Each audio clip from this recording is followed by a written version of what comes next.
I think that if anybody, is suited to have a direct conversation with God, well, that it would be me. I should. On set, and I felt like this is not the house of David, this is house of Saul. The collaboration, I like the way they developed all the characters and gave them depth. To give the generation of today hope and an understanding of the importance of self-belief and discipline and focus and the refusal to accept defeat, no matter how big the obstacle, is really important. I think especially today. And to truly understand the weight of that is something that I think the show really excelled at.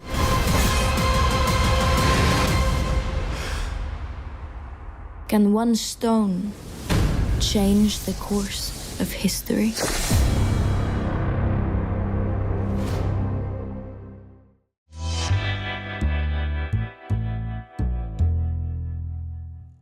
Well, the David and Goliath story is a tale as old as time, and Samuel is a very important person in the biblical narrative. So what attracted you so much about this role? Well, as you're in show business, so you know that every actor has a mental checklist of genres. And I was checking my checklist and I realized that there was no check mark on the biblical end, you know what I mean? So I got to do something biblical.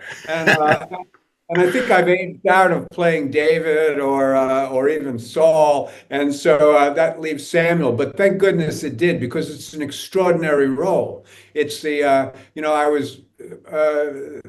approached me and asked me if I would play the part, and so I decided to meet with the directors, with the John Gunn and John Irwin, and which we did. We had a long Zoom meeting, which was very fruitful, very interesting. I asked a lot of questions, and I thought their answers were well thought, and I liked their instincts, and I liked their motivations as well. And so I decided I'd come aboard and see what I could do with what I knew would be an interesting role, a challenging role, and it was. But what I wasn't quite prepared for was how much serious fun this role would be to play. I enjoyed playing this role very much. I think that if anybody, is suited to have a direct conversation with God, well, that it would be me. I should.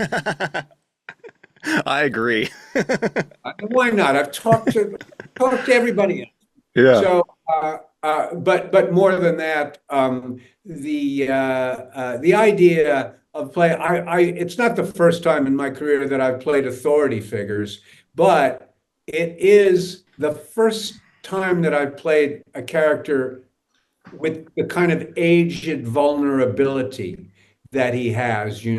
I've played lions before, but this is kind of the first old lion I've played, I think. Well, and you really disappear into the part. What was your prep work like on this? Because even your accent is so different from what we usually know you for. Well, I think that was important. Acting, I am by inclination a transformational actor, which means to say, if somebody doesn't recognize me in the part, that's all to the good. You know what I mean? That's kind of what it's not my sole aim. I'm not trying to disappear for the sake of disappearing. Yeah. But my contract with the character is always that the character is a lot more important than I am. And that does require, finding the right voice for it. And in this case, I searched, I experimented, I worked with a wonderful dialect coach who I still enjoy working with, to find the right sound, the right cadence, and the same can be said for all the other material aspects of the character, Mm-hmm. whether it be the hair and beard or certainly the wardrobe, so that's all stuff that you just kind of work on and go by feel. And then there's a far more esoteric nature to it, which has to do with finding out your relationship to the Lord and how that manifests itself. And and that's also a product of imagination and in the end, it is what acting always is when they say action. It's a leap of faith. Well, and when forming this person for the screen, are you pulling from just the script, or are you using the biblical text as a guide as well? Use the biblical text as a guide as well. You're absorbing yourself in it. You wash yourself. You submerge yourself in it, because everything that you do as an actor is really designed to fill you with the confidence that's necessary to become someone else. I mean, look, you know this because you're in this business. Acting is a really weird thing to do.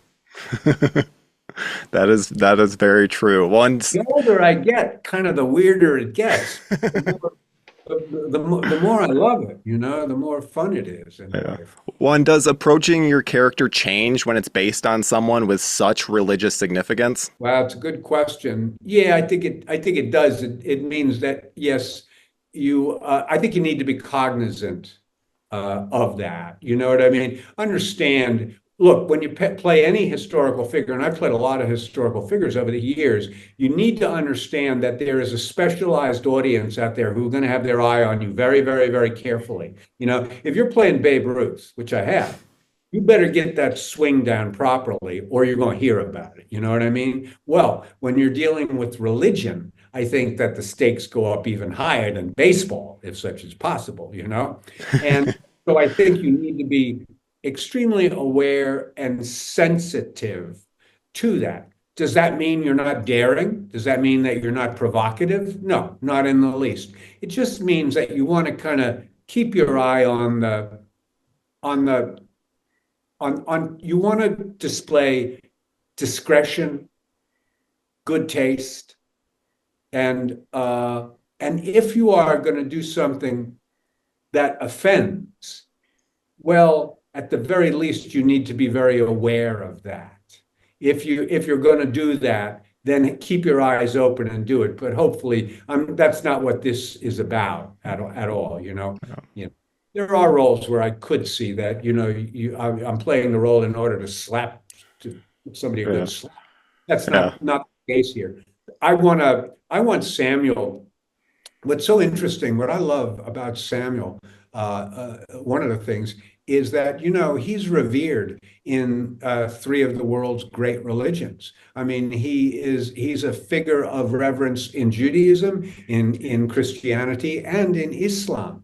Now, there are not many figures that are like that. Moses, I believe, is the same, but there are very, very few other figures, I think, that are like that. And what does that mean? That means that you have these three very divergent and diverse, and at times at odds, kind of faiths, who actually all have tremendous feeling for this one figure. You know what I mean? And what does that represent? It represents both a responsibility and an opportunity, it seems to me, And I hope that, I would like everybody to feel good I'd like everybody. I don't care whether you're a practicing Muslim or a Hasidic Jew. I'd love it if people looked at this and said, "That's the Samuel that's my Samuel." You have the heart of a lion.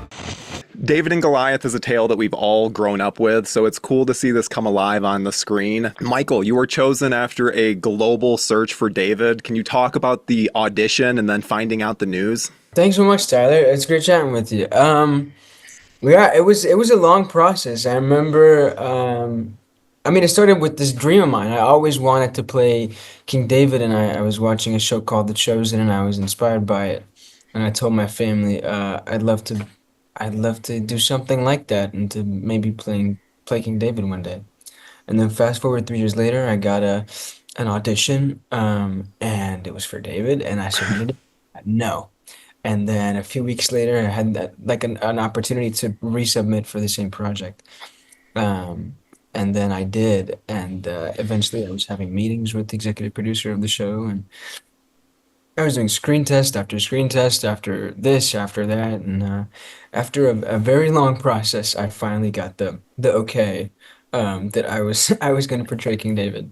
Well, and Martin, Goliath is the ultimate bad guy, but I was pleasantly surprised to see that he's not just a one-note villain in this story. He's got this great motivation to avenge the death of his mother. So to you, what makes him more than just a villain in this story? Absolutely, Tyler. I think for me that was the sell. I got to speak to the producers beforehand. It was an incredible opportunity to bring some humanity to Goliath and to like you said, to have more than just him as the big bad guy that ultimately everyone wants to be destroyed because they just dislike him from the off. To have some depth and some understanding to his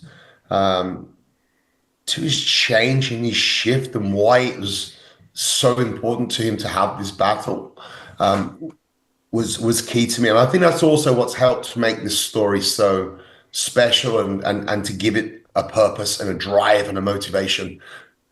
It was definitely my favorite part of the story for me, selfishly playing Goliath, was to have that relationship with his mother and to have the reason behind it. Well, and your tattoos are not hidden away here, which I really like, and I feel like it's appropriate for the character. But do you have any tattoos that aren't era-friendly that had to be covered or changed? No, there was nothing at all, in all honesty. It was very, I was very lucky with the decisions of the tattoos that I had, where it was more patterns and less imagery.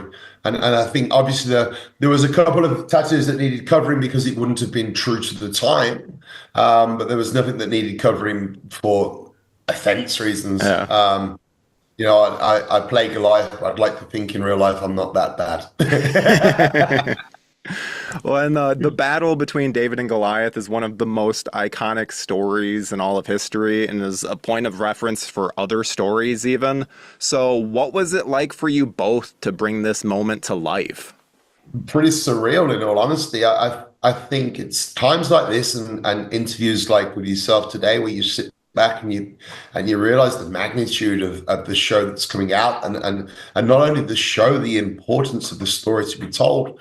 Obviously, I play Goliath, who's ultimately the bad guy that everyone wants to see defeated, and rightly so. But to be able to help tell the story, to give the generation of today hope and understanding of the importance of self-belief and discipline and focus and the refusal to accept defeat, no matter how big the obstacle, is really important. I think especially today, and what's going on around us in today's world, this is a story of great preference and need, in all honesty. Michael, all the build-up throughout this season, what was your favorite aspect of the fight itself? One of my favorite things is how realistic it was emotionally. This is not a moment to be overlooked. This is a young shepherd going up against a man of war. Not only that, but that man of war is a giant. And to truly understand the weight of that is something that I think the show really excelled at. The way we wanted to tell the story is to tell it truthfully in all its manners. And there's a line in the trailer that says, "Are you afraid?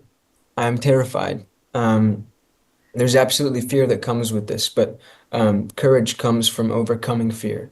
And I think that's a message that many of the people watching are going to see. It's how to overcome fear and how to be courageous and how to face giants in our own life.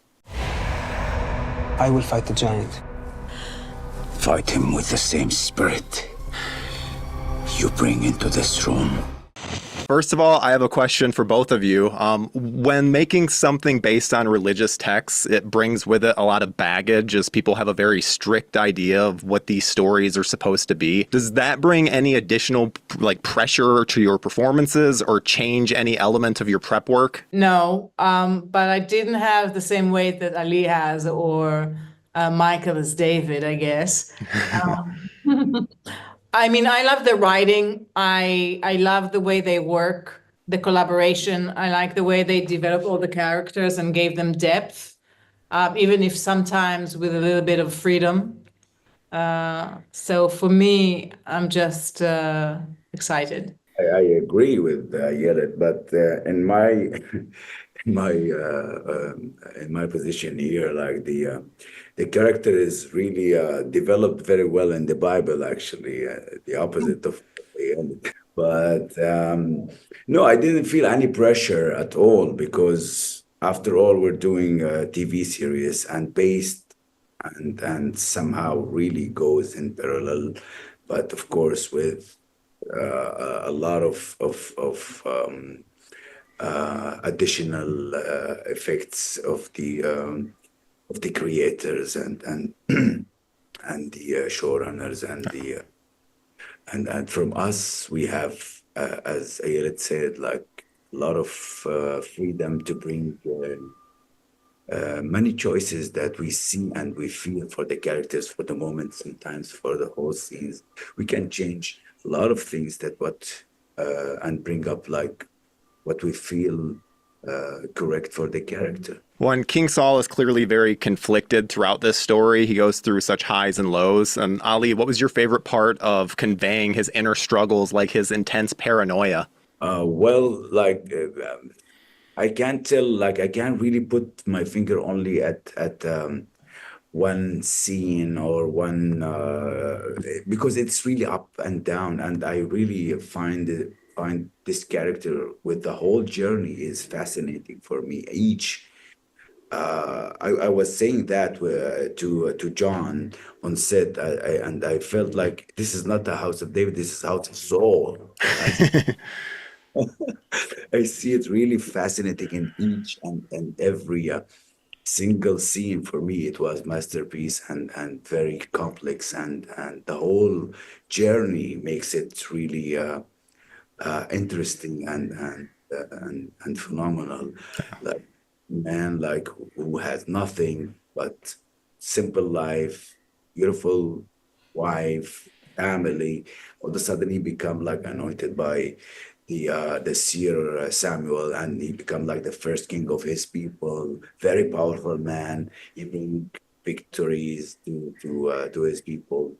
He built a kingdom from nothing, and all of a sudden, at the top of his life, there he loses everything, and his life upside down, and he is like struggling to save what remains by his wife in his side tries desperate like to save him and to save the kingdom what remains. So I see every single scene was like fascinating and Ayelet, the queen isn't quite as prominent in the Bible, but is still a very important figure in Saul's life. What aspect of her did you think was the most important for you to get across to the audience? For me, I think first and foremost, I think she was the feeling of being betrayed. I think because she starts as a faithful person, but loses her faith really fast because, the plan is, life is not going according to plan. The plan is now we have a king. The king was anointed 3 times. How can it be that he's not a king anymore? And who the hell is David? So it's very, very hard for her to accept the change, the shift. She doesn't trust that shift. She just doesn't trust that at all. And beyond that, understanding the period, the time when women didn't have much agency, couldn't own land. If your family is taking down from being rulers, what are the consequences for your daughters, for your sons? She needs to protect her family, and then she needs to protect the image, the vision, the mission she feels so inclined to protect. And then her husband is getting, so sick and ill, and she needs to save him. So I think there's a lot of very interesting themes going on here for her.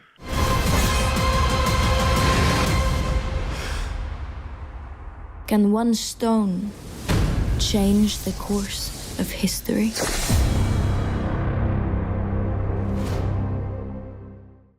Thank you for clicking on our video, everybody. If you like what you saw here, please make sure you like the video and subscribe and share with your friends who like this sort of content. JoBlo remains an independent company, and we appreciate all of your support.